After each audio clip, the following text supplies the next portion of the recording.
Bonsoir, bienvenue dans ce 7-8 l'actu du mardi 15 avril.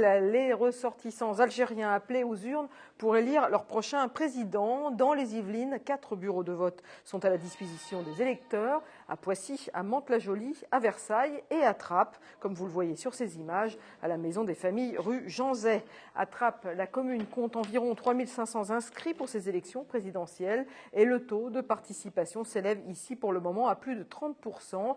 6 candidats se présentent, dont le président sortant Abdelaziz Bouteflika. Rachid Wali, responsable du bureau de vote, au micro de Yolène Torres. Les élections seront closes le 17 avril à 19h. Nous votons en Algérie, les gens savent ce que c'est que voter. C'est en même temps un droit, mais c'est en même temps un devoir civique. Ce qui nous a satisfait cette fois-ci, c'est que beaucoup de jeunes se sont rendus dans les urnes. Voilà, on va changer de sujet. Maintenant, on va parler d'un anniversaire, 150 ans. Et pour en parler, deux invités en plateau qui n'ont pas 150 ans.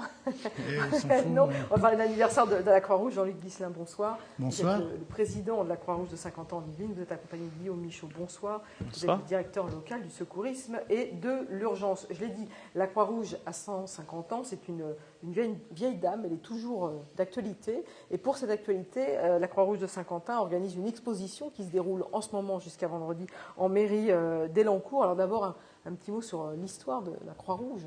Par qui a-t-elle été créée ? La Croix-Rouge a été créée, pour ceux qui ne savent pas, ouais. voilà, par Henri Dunant, qui avait un rendez-vous avec Napoléon III et qui s'est donc trouvé à devoir traverser la bataille de Solferino, le champ de bataille, et qui a été un peu choqué de voir tous ces hommes blessés ou mourants. Et suite à ça, ça l'a amené à réagir immédiatement pour s'occuper des blessés, mais ensuite à mettre en place ce qui a été la première convention de Genève en 1864, qui a été également l'acte fondateur de la Croix-Rouge, puisqu'en même temps, on mettait en place des sociétés nationales dans chaque pays. Donc quand on parle de convention de Genève, il faut penser Croix-Rouge ? La convention de Genève, c'est Croix-Rouge. Oui, mais on ne le sait pas forcément. Non, on le sait pas. Je ne le savais pas avant d'entrer à la Croix-Rouge non plus, donc très franchement, voilà. Et parlez-nous justement de ce symbole de la Croix-Rouge, alors cette fameuse croix. Parce qu'elle a un lien aussi, parce que je dis accord de Genève, elle a un lien aussi avec le drapeau suisse. Alors pour ceux qui auront l'œil. Voilà, pour ceux qui auront l'œil, voilà, c'est le négatif du drapeau suisse. Le drapeau suisse, c'est une croix blanche sur un drapeau rouge, et on a choisi, pour garder l'idée de la neutralité de la Suisse, qui est qu'un des éléments particulièrement importants de la politique de la Croix-Rouge, on a pris le négatif, donc ça devenait une croix rouge sur un drapeau blanc. Néanmoins, pour éviter de choquer à quelque niveau que ce soit, chaque pays a le droit de choisir un emblème qui est différent. Il y en a 3 emblèmes, la croix ou le croissant rouge, ou le cristal rouge pour les pays qui veulent ni de la croix ni du croissant. D'accord, le cristal rouge. Mais c'est nouveau le cristal rouge, non Depuis 2003, je crois. Ah bon, alors c'est relativement récent. Je ne connaissais pas. Donc ce sont des actions qui sont internationales, mais qui sont aussi sur un plan local. C'est international parce que la Croix-Rouge compte 90 millions de personnes qui portent cet uniforme. C'est important, la Croix, 90 millions de personnes, c'est 1,5 fois la population française. Ouais. C'est pour ça que la Croix-Rouge est relativement connue et que c'est si on parle en termes de marketing, une marque particulièrement diffusée. Mais en fait, c'est vrai que peu de personnes, hormis les actions internationales où on nous voit régulièrement, mais souvent c'est à la fois international et local. Parce que c'est toujours la Croix-Rouge locale qui finalement garde la main sur les actions qui sont à faire localement. Alors je reviens sur la Croix-Rouge locale de 50 ans en Yvelines. Combien de bénévoles ? Et donnez-nous le nombre d'heures de bénévolat surtout qui ont été offerts en 2013, parce que ça c'est un chiffre qui est en délion, je trouve, sur l'action que vous menez. Oui, c'est un chiffre qui marque beaucoup. Oui, on a fait 27 000 heures de volontariat, dont 22 000 heures de bénévolat.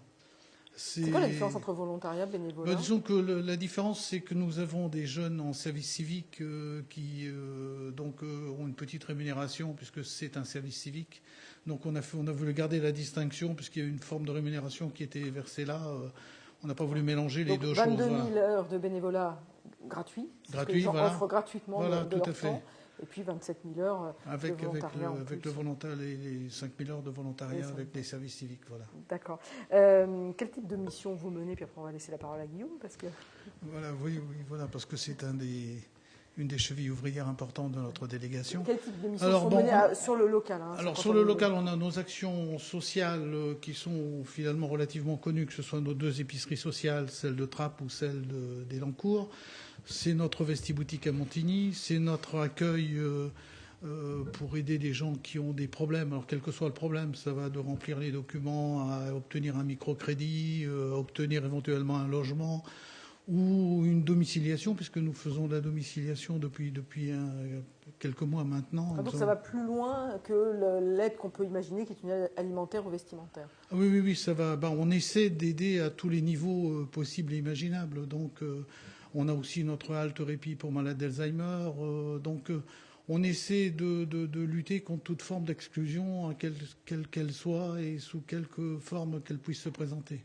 Guillaume, vous êtes à la Croix-Rouge depuis combien de temps ? 3 ans et demi. 3 ans et demi. Qu'est-ce qui vous a donné envie d'intégrer cette fameuse institution qui a 150 ans ? Alors, ce qu'on remarque et ce qui a été le cas pour moi, c'est qu'au début, on rentre à la Croix-Rouge en se disant j'y vais pour une action ou juste parce qu'on en a une petite idée, et que plus on est dedans, plus on se rend compte que l'association est importante, plus il y a d'activités, et on se retrouve avec des personnes qui font une multitude d'activités. Ouais, parce que quand vous dites on a une idée, c'est-à-dire qu'on a eu l'idée que peut-être la Croix-Rouge ne fait que ça, et on se rend compte qu'à vous écouter, j'ai vu que Ghislain, effectivement, c'est beaucoup plus. Tout à fait. Une des premières images qu'on a quand on fait du recrutement, c'est les personnes qui nous disent on a la vision de ce qu'on voit à la télé quand il y a une urgence humanitaire à l'aide internationale. Quelquefois, on vous voit sur des postes de secours, sur des gros dispositifs comme les férias, ce genre de choses. Et en fait, en parlant avec les gens, on s'aperçoit qu'on est beaucoup plus présent que ça. Quand on voit, nous, au niveau de l'urgence et du secourisme, on est quand même présent sur toutes les Yvelines, sur des postes départementaux comme la Fête des Loges, le Paris-Versailles, le Paris-Mantes, sur des postes locaux, sur toutes les brocantes. Quel est votre rôle justement sur ces... quel est le rôle du coup de la Croix-Rouge sur ces événements importants ? Le rôle de la Croix-Rouge, c'est d'être un maillon de la chaîne de secours et d'être là de façon préventive pour pouvoir assurer la sécurité, le dispositif, la manifestation qui est sur place, qui est mise en place par l'association, la mairie, peu importe. Mais nous, notre rôle, c'est de pouvoir assurer la couverture sanitaire du dispositif. Donc on est là de façon à être présente, de faire les premiers soins, les premiers secours, et ensuite on passe le relais, soit on demande à une équipe de pompiers de venir par le biais du SAMU, soit on fait les transports directement à l'hôpital. Ça dépend du type de dispositif qu'on a. Mais ça va jusqu'aux dispositifs comme le Stade de France, où on va en renfort, comme Rock en Seine, ou les gros événements Vous avez nationaux. quand même une formation pour faire ça ? Parce que tout le monde peut rentrer bénévole à la Croix-Rouge. Mais il faut quand même, je présume, une petite formation quand vous dites accompagner les malades. De toute façon, la Croix-Rouge est un très gros organisme de formation. Ce qu'on ne sait pas, ce que j'ai appris aussi en étudiant les 150 ans de la Croix-Rouge, c'est que c'est la Croix-Rouge qui a créé les premières écoles d'ambulancières, c'est la Croix-Rouge qui a créé les premières écoles d'infirmières, qui a défini tout le diplôme d'infirmière qui est passé aujourd'hui. Il a d'abord été défini et mis en place par la Croix-Rouge. Alors ça date il y a des dizaines et des dizaines d'années.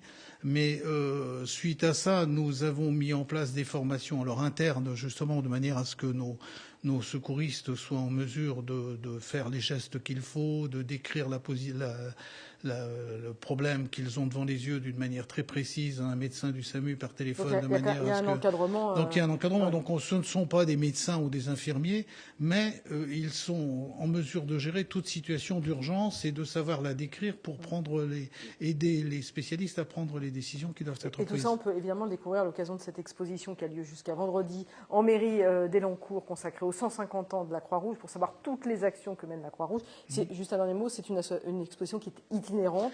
Voilà, c'est une exposition. Alors, elle était la semaine dernière au Ménil-Saint-Denis. Elle est cette semaine à la mairie d'Elancourt. Elle sera en mai, elle sera à Montigny-le-Bretonneux, et en juin, elle passera 3 semaines sur Trappes, Voisin-le-Bretonneux et Maurepas. Et Maurepas, comme ça, voilà. Il y a le numéro de téléphone et l'adresse internet qui s'est affiché si les gens veulent en savoir plus. Donc sur cette exposition consacrée aux 150 ans de la Croix-Rouge, et aussi pour connaître toutes les actions que mène la Croix-Rouge et tous les projets. On n'a pas le temps d'en parler. Non, juste une petite seconde pour les gens qui sont intéressés. Et l'association recherche toujours des bénévoles, c'est ce que vous voulez dire? Non, il n'y a pas que ça. C'est que l'exposition est agrémentée aussi d'une très jolie collection de timbres sur la Croix-Rouge. depuis 1914 et c'est vraiment un complément de notre exposition que nous trouvons nous-mêmes très intéressant. Donc exposition et exposition de timbres en même temps. Merci en tout cas à vous deux d'être venus sur le plateau du 7-8 Actu. Merci beaucoup. Merci de votre accueil. On va continuer, on va changer de sujet, on va parler environnement maintenant, coureurs à pied et écolo. La ronde des butineuses organisée ce week-end à la base de loisirs de Saint-Quentin en Yvelines a accueilli la 5e édition de cette course qui mêle les 10 km et marche nordique dont l'objectif est de sensibiliser les sportifs à la protection de l'environnement. Anthony Reich. La ronde des butineuses, une course à travers la forêt pour alerter sur la condition des abeilles. Ces petits insectes si essentiels dans le cycle de la pollinisation, mais exposés aux conséquences du réchauffement climatique. Nous avons relativement une sauvegarde sur le péril de l'abeille. On s'aperçoit qu'en région parisienne, en fin de compte, on est relativement peu atteint par les maladies qui peuvent être retrouvées sur les abeilles. On trouve énormément de diversité et c'est ce qui fait la force de notre nature et de notre environnement. Dans le cadre du projet Abeilles, sentinelle de l'environnement, la base de loisirs de Saint-Quentin en Yvelines accueille 5 ruches dans sa ferme pédagogique. Après 5 éditions et de nombreuses opérations de sensibilisation, les coureurs de la ronde des butineuses deviennent de plus en plus écolos lors de leur foulée dans les bois. La mentalité évolue parce qu'il y a de plus en plus de trail, de plus en plus de courses nature et donc les gens, on les sensibilise assez sérieusement sur ces points-là. C'est surtout dans l'ADN des trailers. Les autres coureurs n'y sont pas toujours très sensibles. On voit beaucoup de coureurs prendre un gobelet, le jeter dans la nature, prendre des tubes de miel et les jeter dans la nature et ça c'est pas bon. C'est indispensable. D'ailleurs, tous les trailers ont des gels en permanence sur eux. De plus en plus, j'en vois de moins en moins sur le parcours. Maintenant, les gens sont vraiment mobilisés à tenir compte de vraiment de la nature et des déchets dans la nature. Répartie sur 4 épreuves, cette 5e édition de la ronde des butineuses a accueilli 490 participants. Allez, un avant-goût de Pâques à Saint-Cyr-l'École avec une grande chasse aux œufs sous les couleurs américaines qui a réuni Indiens et cow-boys. Chapeau de cow-boy sur la tête, colt à la ceinture, il soufflait un petit air de Far West ce samedi à Saint-Cyr-l'École. Pas de ruée vers l'or, mais une chasse aux œufs un peu particulière pour les petits Saint-Cyriens. Aujourd'hui, c'est une journée à 100% famille, où les parents viennent avec leurs enfants, participent au grand jeu des familles s'ils le souhaitent sur inscription, et puis surtout accompagnent leurs enfants dans les différents stands. Stand de maquillage, concours de dessin ou balade à poney, il y en avait pour tous les âges. Sous le regard des plus grands personnages de western, les enfants ont pu s'activer à chercher le précieux butin. Mon stand, il consiste en fait à cacher des œufs jaunes, voilà, et ils doivent les rechercher comme un peu la chasse aux œufs, voilà, au western. Après, il y en a, ils sont en surface, il y en a, ils sont plus en profondeur, et voilà, on cherche vraiment à ce qu'ils cherchent réellement l'œuf. Une fois les œufs récoltés, les enfants les échangent contre un paquet de chocolat. Pour la petite Alix, la journée a été fructueuse.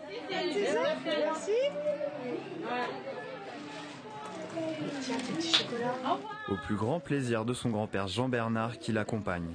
Elle était toute contente, il faisait beau et elle a bien profité de la recherche des œufs dans le terrain. D'autres lots ont été réservés aux gagnants des concours de la journée.